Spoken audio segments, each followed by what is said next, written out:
the work on long-term projections for the use of the Northern Sea route, particularly the economic gains versus some losses due to the climate feedback.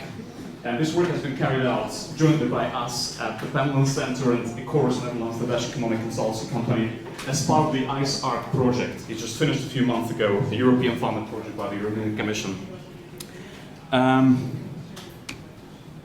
So essentially the presentation covers the results presented in the paper we published last year in the climatic change, and it also has detailed supplementary materials there with all the explanations as to what sort of models and studies were used here to carry out our own assessment for the futures of the Northern Sea route trade.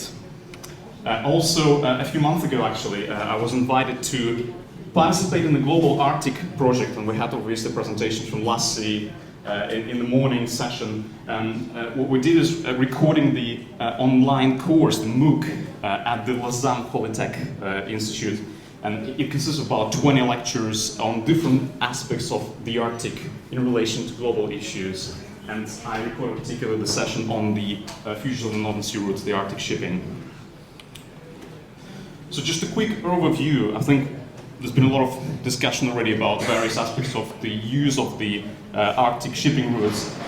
I'll try to present a slightly different perspective, more economic focused, but also very much interdisciplinary. So we'll be starting with the futures of the climate and sea ice, and then business profitability for the shipping operators, and then the gains from the trade, and also the environmental issues. So just a quick overview of what's been done recently. There was a study in 2016, the Becker's team, the Dutch-Swiss team, who perhaps very unrealistically assumed that the Northern Sea route will be navigable fully in about 20 years' time. So it's kind of science fiction in a way, but if that would be the case, or it could be 100 years from now under the worst climate case scenario, but if that is the case, economically, they ran a very sophisticated global economic model. They found that up to 5% of the world trade could shift to the Northern Sea route. That's 2/3 of the Suez Canal traffic, okay? Just purely economic experiment, if you like. And the biggest winners will obviously be the usual suspects. You can see Northwest Europe, China, Japan, South Korea on the East Asia side. And they would add up to sort of 0.2, sometimes even 0.3 of their GDPs through the facilitation of the trade from the shorter series. I'm going to talk a bit more about it later. And of course, Russia is set to gain through transit tariffs, perhaps infrastructure developments, like the port of Sabetta. But I think the estimate is that the gain here will be about an order of magnitude less than the trade facilitation, right? So here we talk about tens of billions of dollars per year in the current levels of the income. And here we'll sort of have 1-2 billion for the trade, if you compare with through the tariffs, if you compare with the current Suez Canal fees. And there will be losers, of course, because of the trade shift. The Mediterranean countries in Europe will unfortunately lose out. Egypt, of course, will be a big loser, Suez Canal. And South Asia, potentially some of the intermediate stops in those countries might not be used as much as they are currently with Suez Canal route. Now, a big part also of the Arctic shipping is the environmental impact. And we always talk about oil spills, the high risk in the ice-infested waters if there's a disaster, the crash, soot emissions and other aerosols from the ships, especially with conventional heavy fuel oils used, and noise pollution affecting the ecosystems, marine life and communities as well in the Arctic. And finally, something that perhaps has not been talked as much yet about, but that was actually our main goal as part of this study, at least to add this component to this holistic assessment of the Arctic shipping, is the climatic feedback of the Northern Sea route. If we shift a lot of the traffic to the Arctic, will the climate cool a little bit or warm as a result? So is that a positive or negative feedback, in other words? And there are some indications, some atmospheric chemistry results by the Norwegian team done just about 4 years ago, saying there might be actually the net warming because of the aerosols, like black carbon and sulfur. But it's a very complicated issue because obviously CO2 will reduce and the overall emissions will reduce because it's a shorter route. So we try to sort of figure out, at least at the current state of the science, what is potentially the climate feedback. And compare that feedback in a way to the gains from the economy, if that creates extra climate change. So what are the key factors determining the growth potentially in the future of the Arctic shipping? Of course, sea ice conditions are a starting point. Warmer climates, less sea ice, more accessible routes, but it's very challenging still. So right now we have maybe a month and a half of navigable season around September, but the waters are ice infested, as dangerous has been mentioned in the previous presentations. And even under high emission scenarios, we're only looking at maybe half a year of navigability by the end of the century, again with some ice infestation, especially at the start and the end of the season. So it's not all going to be nice and easy and open. But nevertheless, there are some projections as to how the sea ice will decline and the sea routes are going to open. Now, the key factor here, perhaps the main one, is the expenses for the shipping operators. Because shipping is commercial, the shippers have to make their balance sheets balance, the ends meet. So the key factors there are the transit tariffs, icebreaker fees, well, it's all kind of overlapping, insurance costs, search and rescue. Investments have to be made there as well. Investments in ice-strengthened ships. Even with the convoys, you have certain requirements for the individual vessels, but ultimately you want to have unassisted transfers for parts of the season. So ice strengthening is essential there. Infrastructure requirements, again, ports, search and rescue facilities. Uncertainty in the business planning due to variable ice conditions. The timing could be very sloppy, with different ice changing day to day or week to week, and that affects business operations and it creates extra costs. And of course, emission control is very important. So there might be more stringent requirements in the Arctic, which we're likely to see now with the IMO needing to ban the heavy fuel oils. So in the future, we'll see extra requirements to the type of the fuel, the quality of the filters, energy efficiency, and stuff like that. And that, of course, carries various costs with it. Now, the key price here is the macroeconomic pull towards the shorter route, and that happens because of the so-called iceberg costs. So in the trade, you want to have shorter distances for shipping the goods, because it turns out that the value of the goods melts away gradually the further you ship them, and that's why they're called iceberg, like the iceberg melts away gradually as it ships. So shorter routes, by about 30% perhaps, in some cases between East Asia and Europe, means quite reduced iceberg costs, so more pull for the trade, and that will create the gains in the trade and in economies that are trading between one another. And of course the geopolitical situation affects all that. So just as we mentioned earlier in the morning session about the methane bomb, and the risks of large-scale climatic effects in the Arctic. What we try to do in the study is just to see what are the latest results are in all the areas that are relevant to the Arctic shipping, and see again whether it's going to be a boom or whether you're still quite a few years away and there will be challenges, right? So we're trying to clarify, essentially, to create a kind of combined model that assesses the possible futures of the Arctic shipping on the Northern Sea route. We didn't consider the West-Northwest passage. So the starting point here is the sea ice projections, and we use the standard IPCC results versus the models under standard climate scenarios, considering, say, high emission scenarios and medium. So we started this work just before the Paris Agreement, so we didn't really go into the 1.5 and 2 degree bandwagon, but it's quite interesting to see what happens in the high and medium emission scenarios to see how much ice is there and how navigable the route will be. The next thing is the economic viability for the shipping operators, and we built on the study in the Copenhagen Business School by Hansen and colleagues, and those guys produced a model. You can just feed in the parameters, long-term sea ice forecasts, assumptions about the prices of commodities and stuff like that, and it has a lot of sort of parameters for the shipping industry, particularly hard-coded in there. So using their model, you can see when the operators will meet the profitability conditions. And the model is deterministic, but it has some sensitivity analysis, so you can run different experiments and get the uncertainty range there. So it gives you the kind of trigger point when the shipping will become profitable, when you have enough navigable season and enough certainty, and obviously global conditions should fall into place. Then we use the results by the Dutch-Swiss team here, Beckers, who assumed the fully navigable northern sea route. We obviously had to downscale that quite a bit to see if we have 30% or 20% navigability during the year in the northern sea route, how much of that gains that those guys estimated in Europe and East Asia, economic gains for the facilitated trade, how much will be preserved if we downscale it to the more realistic sea ice conditions. Then we use the results from atmospheric chemistry modeling about the climatic feedback of the northern sea route. So when you transfer all the emissions from the south to the north, for CO2, of course, it doesn't really matter where you emit, it's global greenhouse gas, it just matters how much you emit. So less on the northern sea route because of a shorter distance. But there might be some other factors there.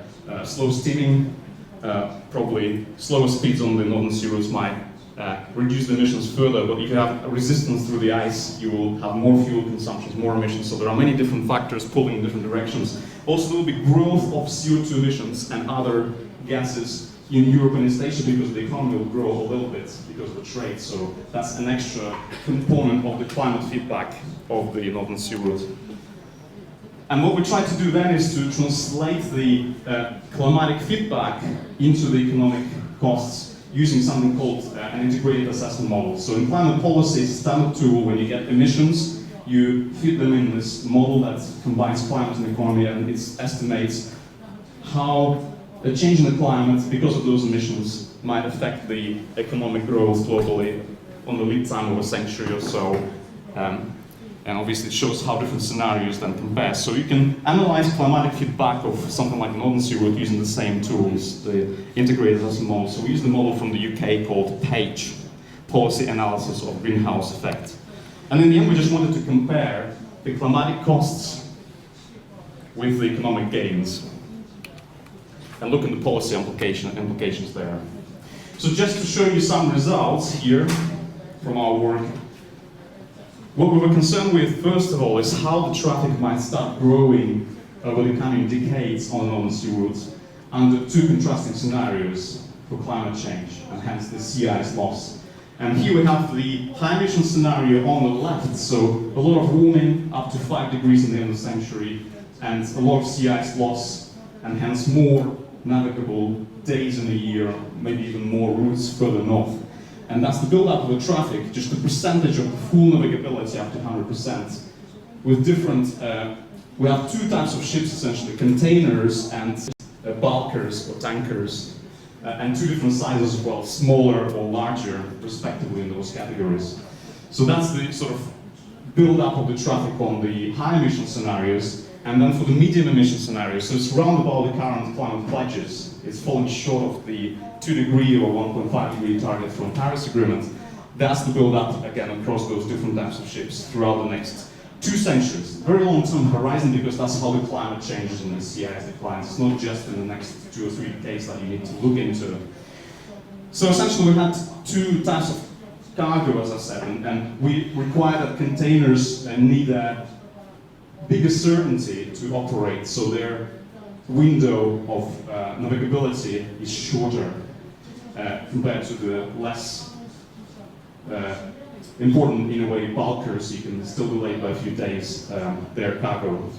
So the bulkers and tankers have a longer season. We have icebreaker convoys respectively there to facilitate, especially at the onset of the season and the closing of the season when there is a lot of sea ice infestation. And the size here affects the type of the routes that the ships can take. So larger ships cannot navigate actually the narrow straits in the Russian Arctic that were mentioned earlier, those political, legal disputes about who owns the sea. So there is also the bathymetry restriction there. So for larger ships, the kind of ships that operate on the Suez Canal route, those large capacities, you need the routes further north from those straits, which means that you need further ice reduction, and that delays the onset of the large ships further on. So the key takeaway message from here is that, if you look at the time scale, it's 2 centuries, so this is sort of 2050 here, 2100, right? You can see there's very small growth, even under high emission scenarios here. And that's mostly because the shipping operators are not going to be profitable to that extent that the large-scale investments will take off there. So only second half of the century you see this sort of persistent growth then under this high emission scenario. And under the medium emission scenario, you can see there's very little uptake actually, just 10% or so by one particular type of ships, non-containers here. And the full capacity can only be reached under the high emission scenario in about a century's time, right? So kind of science fiction here, and it's never reached in the medium emission scenario. So of course it's a model, because it's an approximate set of results, there's a lot of uncertainty bars around all the components, but this is just a plausible future of the modern sea route. And what it tells us is that it's not possibly going to be this large-scale traffic by 2030. This might still be, it's sort of on the end, on one end of the estimates, but the average is showing that it will take longer perhaps for the large-scale operations to take off in the Arctic, because still it's a very hostile environment. So I'm just going to move towards the end of the presentation. I hope I'm doing it right with the time. But the climatic feedback of the Northern Sea Route has been our main focus in the NSR project. You know, the project is to do with the climate implications of Arctic change, and so climatic feedback is at the center of that. So starting point here, we consider that the ships are gonna continue using HFOs, so the worst case scenario. And of course there are many technologies out there. LNG is the main one, it's been discussed, but you know, we just had a chat with Arthur about ethanol or methanol and spirit, and there will be some electric ships potentially sometime down the line and so on. But just the worst case scenario, if we continue with HFOs, and of course we have some technological improvements there from the IMO assessment, so 1% a year, there is an energy efficiency progress there. So we don't assume that we carry on at the present levels, we'll cut the use of the fuels and the emissions, but we're going to still stay with HFOs, right? And the problem is that they are the dirtiest fossil fuels with a lot of particulate matter and sulfur emissions in particular, and CO2 of course as well, yeah? And the key thing here is that in shipping, emission reduction has lagged compared to the wider economy emission reduction globally. So if HFOs continue to be used globally, that's an issue in terms of climate commitments. I think it's up to 5% of global emissions are coming from the shipping at the moment, for the CO2 at least. So shorter route is a good thing because there is less CO2, so less climate warming. But there is another thing that is not often talked about, is there is less cooling from sulfate aerosols emitted by the ship. So those fuels, they have a lot of sulfur contents, and so the aerosols that are emitted are coolants, they reflect the solar radiation, so they kind of counteract the CO2, right? So it's not just the less warming because of shorter route, but it's less cooling, so more warming because of less aerosols. We have to bear that in mind. And things like black carbon, there is more warming in the Arctic because of obviously the ice, the black thing falls in the ice albedo. But of course it's not so obvious here, the solar insolation is small in the Arctic. 5 minutes? Yeah, I'll try to finish soon.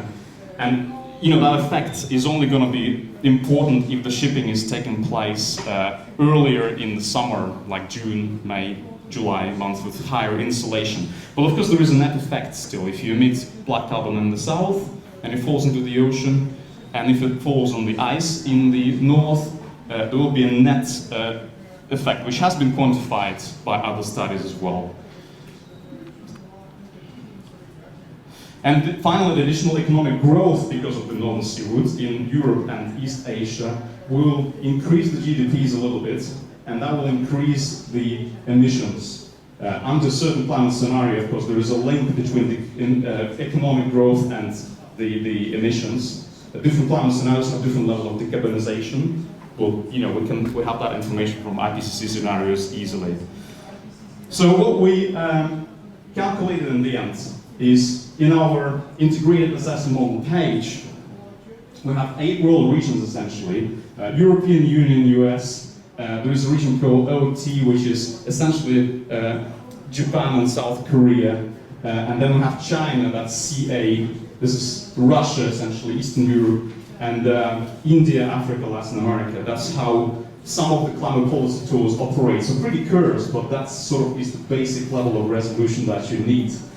And what we did here is plotted, first of all, the economic gains from the route from the other studies, which just looked in the very long-term horizons. You know, from the point of view of business planning, this is absolute nonsense, 2 centuries. But in the climate policy, that's the kind of language they use. So it's discounted costs, discounted gains over 2 centuries to the present day, net present value. It doesn't matter how big that is in trillions or whatever, just a relative magnitude that is important. So the biggest winners, according to the studies on the trade, are the European Union, because I don't know where the UK is now, but let's say it's the European Union, and then the China, and Japan and South Korea. And the darker bars is the high emission scenarios, the lighter bars is the medium emission scenarios. So high emission scenarios, less ice, more trade, more gains. Yeah, that's essentially how it works. But it turns out that the route, according to the latest study that we used, causes the net climatic feedback. Because of all effects together, if you combine all of them together, you get net warming despite the CO2 reduction in the distance. And mostly to do with the aerosols warming. And that creates extra climate change, which can be translated using our tools to the slight losses in the economy globally. And these are the red bars plotted there, and that's the estimates that we got. So about 1/3 of the gains globally can be offset by the climatic feedbacks if the results stand, because the next study is coming out now or in the next 5 years about particular aerosols might reverse some of those terms that we used, and so the effect might change. But for now, that's what we think is the case. There is a net climate warming and net losses. But the key thing is that losses occur in different regions climatically than the gains. So these guys, they get a lot, and the climate change effects are very small. But in India, for example, the warming is bigger, and the losses are bigger. So I don't have time, I think I've talked through all the key points here. The policy options, just to transfer from HFOs to LNG to cap Arctic emissions, to put maybe taxes on emissions, that's another instrument to drive decarbonization. Mandatory slow steaming areas with co-benefits for safety and stuff like that. So various options to reduce the emissions. Of course, this is just the climatic benefits, but there are local benefits too with less pollution. And finally, I don't have time, I'm not sure I have time enough to talk about this, but because I work in the UK, I'm a British citizen now, originally from Russia, and there is a very substantial body of Arctic research in the UK, going back more than 100 years, British Antarctic Survey, particularly in Cambridge. And the UK also, the government has a strong Arctic policy as well, and the policy is renewed every 3, 4, 5 years. So the latest policy was adopted in 2013 in the UK, the Arctic policy, and effectively the UK is supporting all the major international conventions on the Arctic, and the key thing is that it respects the sovereign rights of the 8 Arctic states and the people who live and work in the Arctic, and it respects the Arctic environment, recognizes the fragility of the environment, but where appropriate, UK intends to show the leadership about, on Arctic issues, particularly through science and climate change. And currently there is an ongoing inquiry which will be leading into the next Arctic policy, perhaps later this year or next year. Okay, thanks so much, guys.